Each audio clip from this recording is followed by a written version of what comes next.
Hello and welcome to this tutorial on how to flip real estate. In this basic how-to video, Jake and I will go over some of the key factors that you should consider when flipping properties. So before we get started, it's important to note that flipping properties has an inherent risk involved with it, so you need to be aware of that. So it might be worth talking to a real estate professional, possibly an attorney, get a little bit more information before you dive in. Now let's get started. The first step in analyzing a flip property is obviously to find properties that need repair or are highly undervalued. Some of the best places to find them are the MLS, which is the multiple listing service. You can also find them on other online real estate websites such as Zillow and Redfin. Other things you can do is just networking. Everybody you talk to in the real estate game are realtors. Let them know what you're looking for. Let them know how you're going to make sure they get paid. Also, other investors are a huge key in finding deals. There's other flippers you might be able to work with. There's guys that are wholesaling deals that will basically go and find a good deal for you and assign that deal to you for a price. And you can also go direct to seller, which is what JD and I are doing. That takes a little bit more time and financing to get things rolling, but we basically are spending a lot of time trying to get directly in front of the sellers themselves, and that's probably the way you're going to find the best deal, but you cannot rule out the other deals involving wholesalers, other investors, and realtors. Yes, as you mentioned, the working and networking are some of the ways that you can get deals with low or no money.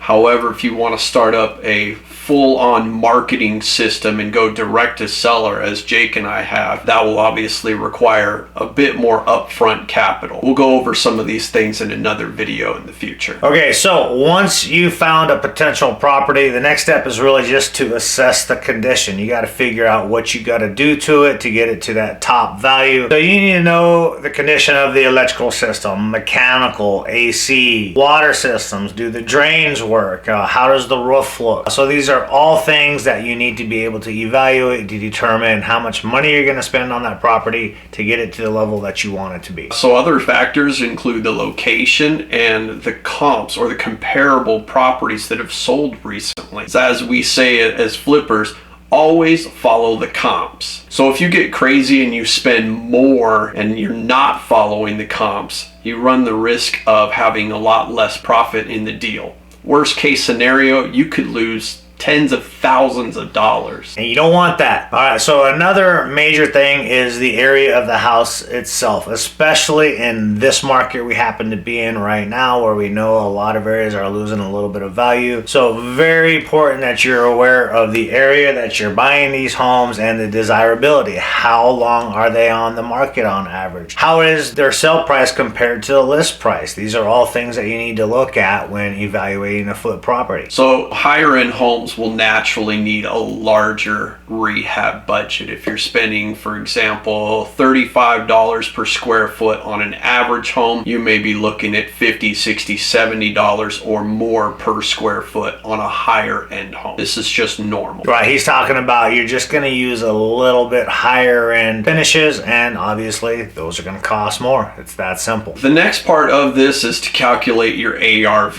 and really don't brush over this section. ARV is arguably one of the most important numbers in real estate. That's where you start with ARV. If you're too high with your ARV, there's a high probability that you'll lose money because you won't sell it at what you thought you were going to sell it at, which means you're making less profit off of it. And if your offer is too low, then you probably won't get the deal at all because somebody else will come along that'll pay a higher price. While we're on it, in case you don't know what ARV means, it means after repaired value. So it's important to know this number. When we're done rehabbing it, what is this property going to be worth? So there's a few basic steps that you can follow in order to find the ARV. One, research the local market. It's important to have a good understanding of the real estate market in your area. This will help you get a sense of what similar homes are selling for, and market familiarity actually goes a long way way in helping assess what the property might be worth after you fix it up. But there are some other ways around this if you're not super familiar with the market. So one of the ways you can do this is obviously you're just going to find 3 to 5 properties that have sold that are very similar to what yours is going to be like. Now, when doing this, it's very important to actually hone in on your neighborhood, because neighborhoods can vary greatly. Literally from one street to the next, values can be different. People might have an HOA in this home where they're taking very good care of their houses, or the next street over, they might have cars parked in their front yard. They may have all 2-story houses where the neighborhood you're in has 1-story houses. All these things change the value of the home. So it's very important, as JD said, do not brush over figuring out what your ARV, because that's where you start and everything else works backward from your ARV. So as I mentioned, there are some ways around this if you're not super familiar with an area, but you want to start by finding the comps. There's many different ways of doing this. You can work with real estate agents, or if you have access to the MLS, use that as well. Or you can just use another site like Zillow or Redfin and find 3 to 5 properties in that area that have sold recently, ideally within the last 90 days or less. So with these 3 to 5 properties that you're using as your comps, again, ideally in the last 90 days or less, there are times where you need to go up to about 6 months. But as of the recording of this video, it's December 2022, and over the last 6 months, we've seen a sharp decline in the value of homes. So if you're basing your ARV off of properties that have sold 6 months ago, you're going to be very off on your ARV. So the next thing you want to be aware of is the age of the properties. Generally kind of want to stay within 10 years of the build date just to stay consistent. Other things, when you're comping properties, I usually go about 200 feet over and 200 feet under to get an accurate price per square foot. Anything more than that, that price per square foot will start to vary a little bit more. So be mindful of that. And also when it comes to actual square footage of the house, so sometimes a 1,500 square foot house will have 3 bedrooms and 2 baths, and other times it might have 4 bedrooms and 2 baths. Like when it's in a situation like that, it's really kind of apples and apples. Like in my opinion, that house is going to have a very similar value, unless, for example, it's a 1,500 square foot house with 2 bedrooms and 1 bath. That's going to change the functionality of the house. And so when you're trying to figure out who's going to buy the house and what value, it's very important to know who you're going to be selling that house to. If you've got a 1,500 square foot house that's 2 bedroom and 1 bath, you're probably not going to be selling that house to a family, therefore dramatically reducing the market for that house. So a couple of other considerations is lot size and garage, whether it has a 1-car garage, 2-car, maybe no garage at all, whether it's attached or detached. Does the property have a pool? Does it have a casita in the back? So do your best to use actual comparables. And in other words, make sure that you're comparing apples to apples. And on that note, if you have the ability to get your hand on an actual appraisal report from a licensed appraisal for a similar property, an appraisal will break down exactly how much value they're giving for a 1-car garage, how much they're giving for a 2-car garage versus no car garage, and they'll give you a plus or minus for square feet as well. So if you're a realtor or you know a realtor, and most realtors have access to recent appraisals, very handy tool to have when actually trying to find a real value of a property. Exactly. I've done this many times. If you can't find another comparable, say your property doesn't have a pool, but then you're looking at a property that has a comparable that does have a pool, you can usually factor in about $25,000 extra value for the pool, but only use that if you really have to. So now that you have your 3 to 5 properties that you believe are very good comps, and you can see that maybe there's a slight variation in the sales price, and it's really hard to tell unless you go to these properties to get a feel for the properties, because just because a house is 1,500 square feet, 3 beds, 2 bath, doesn't mean it feels the same. The floor plan could be better. It could be more inviting. It could feel more open. Some floor plans have really closed off walls. Other properties may have a really nice big bathroom for that same 1,500 square foot, and other properties might have a tiny little bathroom where on paper it looks like it's a very good comparable, but once you go there, walk through the property, and you can start to see these little variations that might, if not increase the value a little bit, they increase buyers' incentive to buy that property over another one that might have something that they like a little bit less. High ceilings is a great example. Yep, exactly. So when you're figuring out your comps and you've got a low end of your comps and then a higher end of your comps, as he says, if you walk the property and you see that there's something special about your property, you may be able to adjust your ARV closer to the top end of the spectrum, and vice versa. So by following these steps, you can get a pretty good idea of the after repair value of a single family home. But keep in mind, this is just an estimate of the actual value, and it can be based on a variety of factors. Always a good idea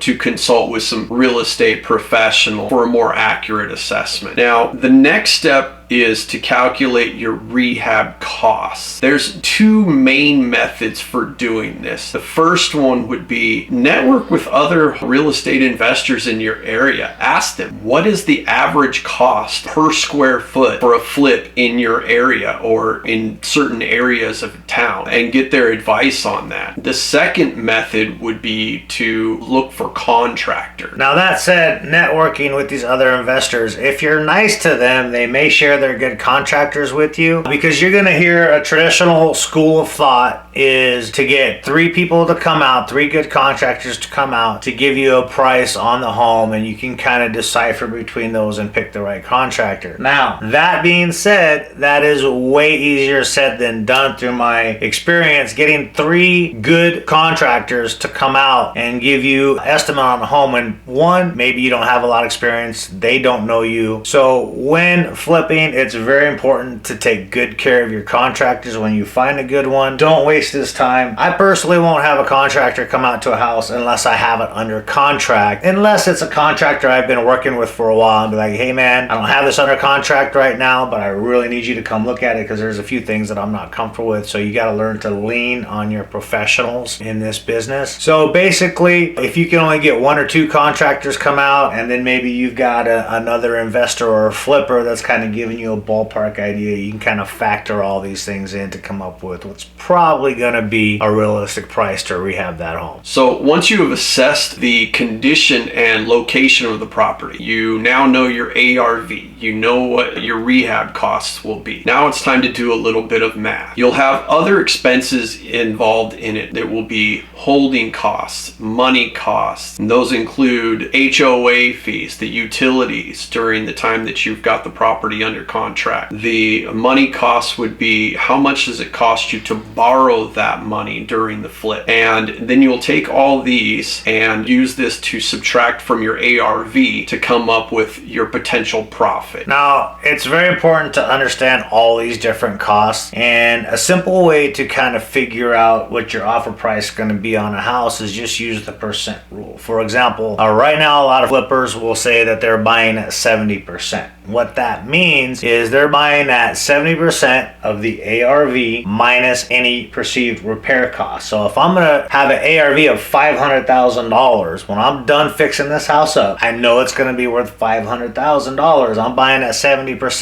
That's $350,000. I know it's going to cost me $50,000 to fix that home up. I'm going to try to buy that home for $300,000. So you can see I've got a 30% spread there. That 30% spread covers my buy costs, my money costs, my sell costs, my holding costs, HOA fees, and more importantly, my profit is built into that 30%. So basically, as a flipper, you get whatever's left. Anything left in that 30% is my profit. After I've paid off the property, my lenders, all the fees, I get what's left, and that's how you do it. It's also market dependent as well. Last year, for example, we were buying at 85% of ARV. But in a down market, as we're we're in right now, you need to build in a little bit more margin to mitigate your risks. So moving back down to the traditional 70% of ARV minus the repairs. And that's why it's more important than ever to be networking with other investors. Because as I said, most flippers are very open, and you're going to find out, hey, everybody in town is flipping at 70%. So you kind of need to be around 70%. As JD said, last year that was 85%. Dramatically different offers last year than this year. So it's important to network and to know the market cycle that you're in. This is also applicable to the general average sale price. Now, if you're looking at properties that are $1 million, $1.5 million or more, then you're obviously going to have to adjust this formula. So it's also a good idea to have a backup plan. If for some reason it's not going to sell for as much as that you had hoped for, you need to have a plan in place of what you're going to do in that scenario. Maybe you could rent it out if the deal falls through, or take time to find a new buyer. Yeah, and also very aware of your financing options. So depending on how we finance the flips, which that will be another video on financing, but a lot of times this financing is short term. I may have to pay all this money back in a year. So if I'm planning on renting this property as a backup, well, then I need to understand my different financing options to get into a long-term loan so that I might hold this house as a property or as a rental. So just know your various options. You should really work on knowing your investor financing inside and out. Finally, don't be afraid to go back to the seller and renegotiate. There's many times where the market changes very suddenly, and the price that you had it at previously is just no longer going to work. And if you need to, go back, have a discussion with them, be open. Yep, and that's absolutely true whether you're dealing with a wholesaler. Wholesalers honestly are a little easier to negotiate with than direct to sellers, because in most cases the wholesaler is actually the one that's negotiating with the seller themselves. In our case, because we do a lot of direct to seller marketing, it's us, and specifically me, that is going back and negotiating with these sellers. And it's really important that you know what you can and cannot do. Obviously you want to do what's right for the seller, but you have to do that in a way where you're not putting yourself in jeopardy as well. And I think if you communicate to the seller properly, like, I want to truly help you sell your house, but I have to do it in a way to where it's not hurting myself, or I'm not in a position where I'm going to lose money. It's a little bit building rapport, a little bit of psychology, and a lot of really just trying to do what's right for the seller. This concludes our tutorial on how to flip properties. Do your due diligence. Be sure to consult real estate professionals if you need to. Yeah, and that includes us. If you need to reach out to us for any way, we're happy to help in any way that we can. If you found this helpful, please subscribe to our channel and hammer that like button. Also, you can find us at our Facebook group at All Things Real Estate Las Vegas, and we hope to see you there, and thanks for stopping in. Happy flipping.